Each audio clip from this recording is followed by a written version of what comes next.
关系在地新闻，乡亲啊，大家平安。这个第6号的风台烟花，是不是会将做今年侵袭台湾的头一个风台呢？未来这几天是关键。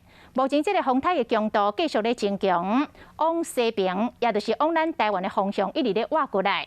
上紧明仔早起就会来发海上的警报，拜四来发陆上的警报。明仔载开始，北部甲东北部就会开始来落短暂阵雨。拜四到拜六，全台湾拢会落雨，嘛是这个风台影响台湾上大的时阵。另外，同时伫海面上的第7号的风台查帕卡，是不是会甲这个烟花风台互相牵引加做伙，来产生着丁元效应呢？气象局讲爱个观察。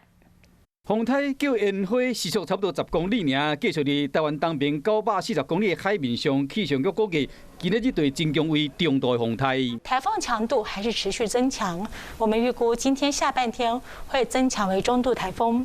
因为风台结构真完整，而且愈来愈强，要经去对伊随时的改变来看各国估计路线。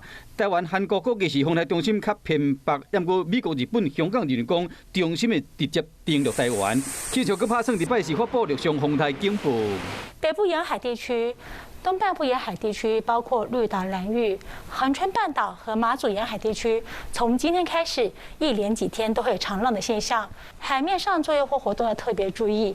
拜三开始受到外围环流的影响，北台湾出现雷阵雨，拜四各地水汽增加，中部以北、东北部拢有雷雨的发生。拜五了后是全台湾拢会落雨。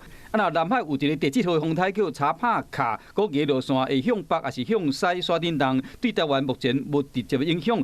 不过，这有2个风台，太平洋高压又可能增强，加上东边低压的环境，有人烦恼讲对台湾的威胁会扩大。2个风台环流，敢会加价做一伙？气象局认为讲要有变数。会使确定的是，未来这几天的天气会真无稳定。